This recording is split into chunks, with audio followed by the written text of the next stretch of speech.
Hello, in today's episode I'll show you how I disassembled the shafts with baskets and how I replaced the clutch plates. So I invite you to watch.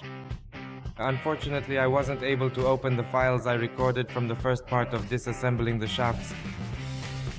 The shafts are already installed in the gearbox, but I'll try to explain what it involved and how to do it. So, as we can see here, this shaft has 4 baskets.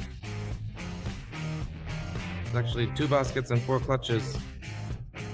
To get to these discs that we see here, first we need to remove the gear wheel.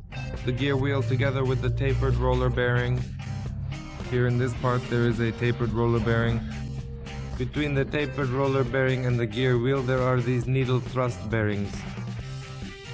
To remove it, we can grab directly onto the gear wheel. I did this using an arm puller and removed the gear wheel together with the bearing. Since there is no locking element between the bearing and the gear wheel, we can easily pull it out by the gear wheel.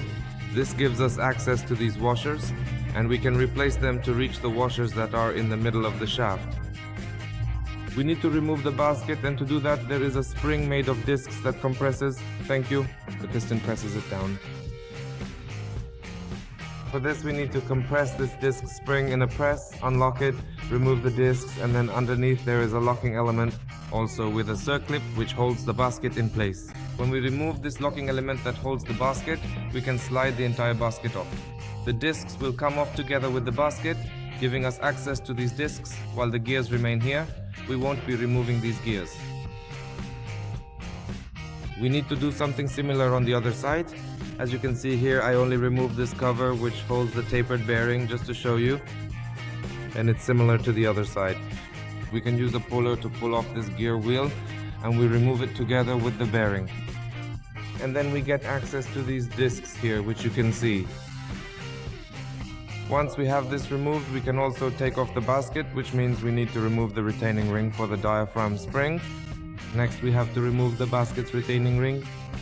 And then we slide off the entire basket and gain access to these discs from this side.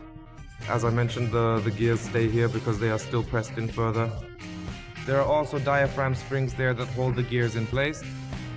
Well, we won't be removing those gears. I'm not going to take them off. They will remain on the shaft. Later in the video, I'll show how I did this using a press because I was able to open that material. To remove the basket, we need to release the circlip here. For this purpose, I had to make a sleeve like this, cut in half. I put it on. Here is access to the circlip. Then the next sleeve.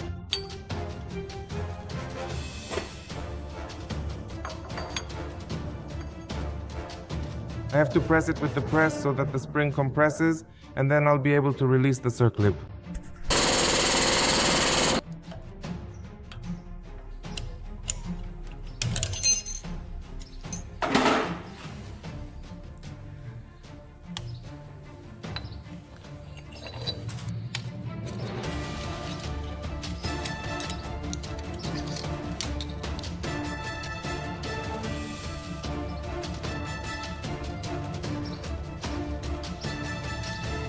Now you have to pry it off with the jaws, which is quite difficult.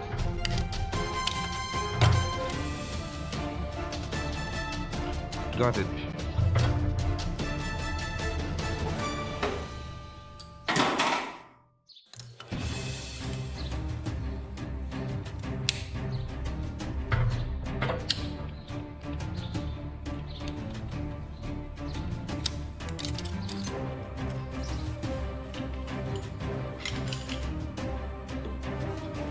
Now,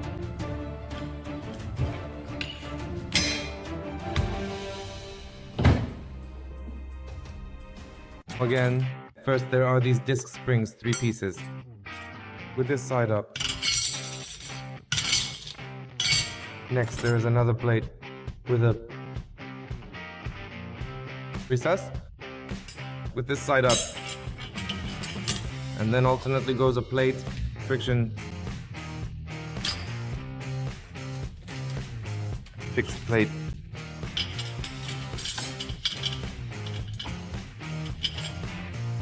The plates are soaked in oil, so you must not put this into the assembly dry.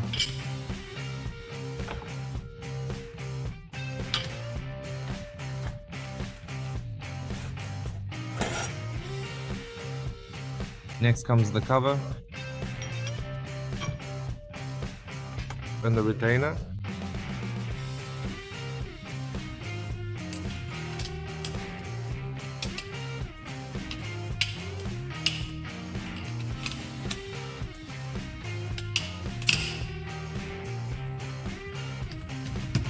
the basket is assembled.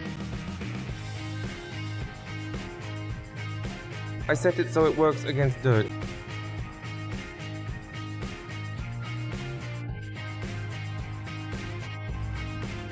When we mount the baskets onto the shaft, we have to remember that oil goes into the basket here. It is supplied through the holes in the shaft. And these holes are arranged here, as you can see. One hole is closer to the gear wheel, the other is farther away. It's the same in the basket. One hole is closer, the other is farther away. We have to remember to align the holes properly so that they match up with the holes in the shaft. And also, the hole that is offset should be aligned with the offset hole on the shaft.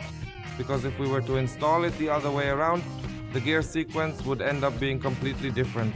So the mechanism simply won't work at all. Therefore, we have to set it up exactly as it is shown right here. Oil for lubrication. The clutch plates are lubricated through these holes, as you can see here on the gear wheel. It is mainly supplied through the hole in the shaft. Here there are also holes for the needle bearings, which are also supplied with oil. Oil as well as here to these clutch plates. This seal is there to keep the oil on the clutch plates, so it doesn't immediately fly off the plates, but instead gets distributed by the plates themselves. That's how it looks. Oil is also supplied for lubrication through this hole. And these channels are there to supply the clutches. The first clutch, the second clutch, the third and the fourth clutch is supplied through this hole from the front. And as I showed from this side, it's for lubricating the gearbox. For lubricating the clutches, the clutch plates. Oil is supplied to each clutch, which lubricates the plates when the basket is not engaged, so they don't seize up. Now we're taking another close look at the holes to determine exactly where each one is located. Here it's higher, here it's lower. We insert it. Sometimes the baskets go in easily, and sometimes there's a problem where you have to press them in gently using a press. The only issue is with these plates. To align the plates properly, you have to do it in such a way that you don't damage them.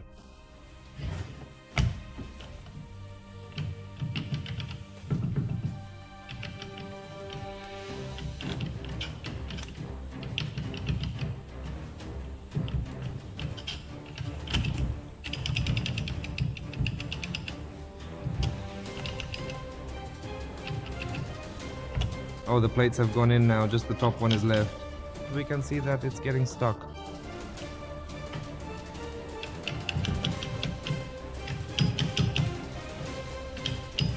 This plate is almost in.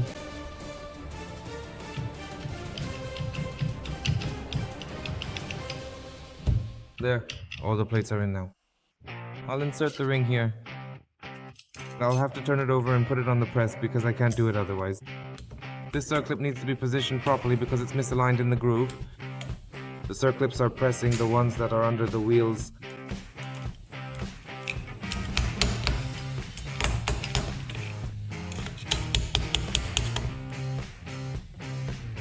I'm securing this spot again with a rag so I don't damage it with the thread.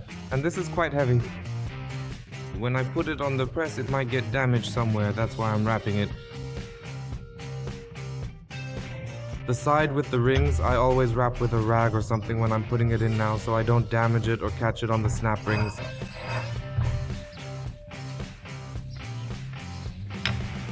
Now I'll press down a bit on the shaft to lower it relative to the basket and push it in from below, securing it.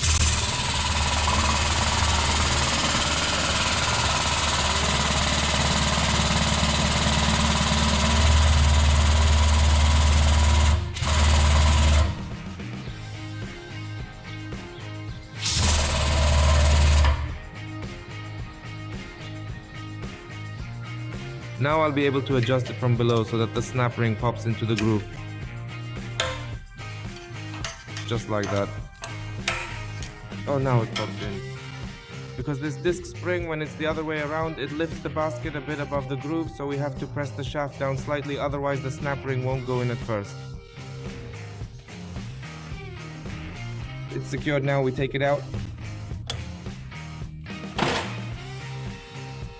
Once the basket with the snap ring is firmly secured in its proper position here, we can now move on to the next step, which is putting on the disc spring.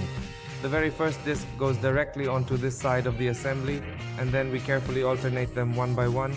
As you can clearly see in the demonstration, we just have to make sure that every single piece is aligned perfectly before we continue with the rest of the installation process.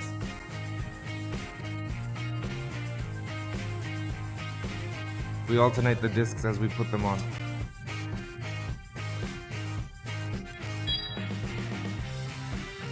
We have to do it just like you see here.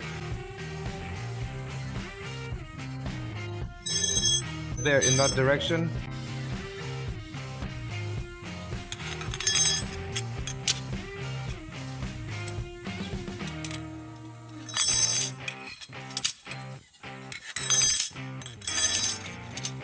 Later we have to compress all of this with a press and secure it. On this side there are 13 discs, and on the other side there will be 11. When we disassemble it, we have to sort everything so nothing gets mixed up. Here I already have the ring installed like this. Now I'm compressing it. I have a sleeve made with a cutout side. This is so that I can later spread the ring apart. Another sleeve will go here, and I press it with the press. The spring is already compressed. Now I'll be installing the retaining ring. The ring is already installed. You have to do a bit of maneuvering to put it on because there's very little space here, but I managed somehow. I've already assembled it. Now I'll be putting on the ring. First, place the washer. Next, carefully install the thrust needle bearing into position. Another washer. Then there is also the second set of the ring washer, which you will need to pay attention to. But this one has a smaller diameter and it goes through here. Now we need to insert the gear wheel. And then, once that is ready, we carefully slide in the small plastic washer and make sure it is seated correctly. The needle bearing. So that's it, we insert the gear.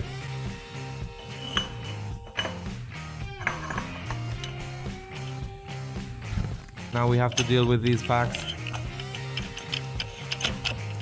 I decided to place it way up in the clouds, letting it rest among the soft white mists. By keeping it there, I knew it would stay safe and hidden from the world. We insert the pack washer, the needle bearing, and then another set of washers, bearings, washers,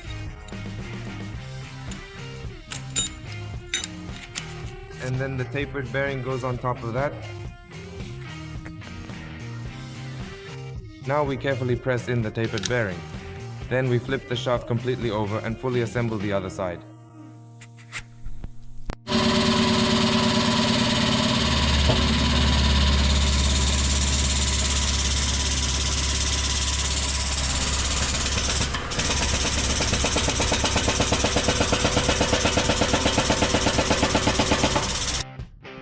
In the main clutch, I will be replacing the piston seal because the basket was bought used.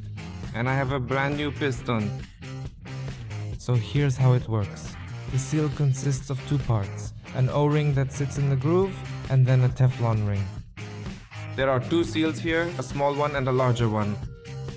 First I put the O-ring into the groove, then I insert the Teflon ring.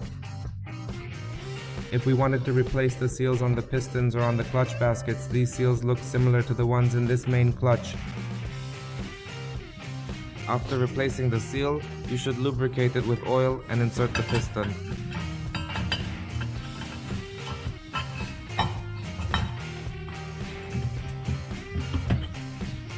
Next, we install the springs.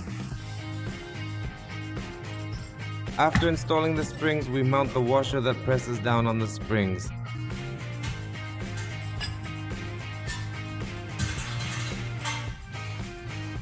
circlip and everything is compressed in a press. We place a larger ring on that washer so that we have access to the circlip with pliers. We compress the washer and the springs and then install the circlip. The circlip.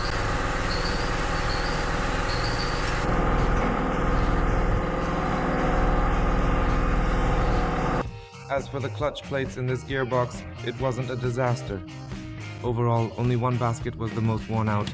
As we can see here, these plates are already badly worn and overheated. And the spacers as well. Here, let's take a look at this one spacer. It's even warped. We can't reinstall a spacer like this. And all the spacers that were discolored like that were also replaced with new ones. On the other clutches, the plates looked fairly decent. But the tractor got a full set of new plates anyway, since it's not a big expense. Here there are about 56 plates for these 6 clutches, and each plate costs around 35 PLN net. So all of them were replaced because I know that when you replace all the plates, the gearbox works much better. And since it was already disassembled, I didn't try to save money on these plates.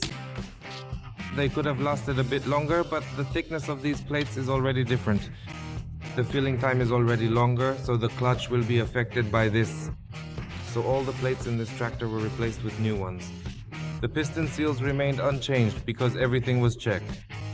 There were no leaks there. In the next episode, I will show how I assembled the shafts for the gearbox, as well as the distributor that controls the gearbox and the remaining assembly steps of the gearbox.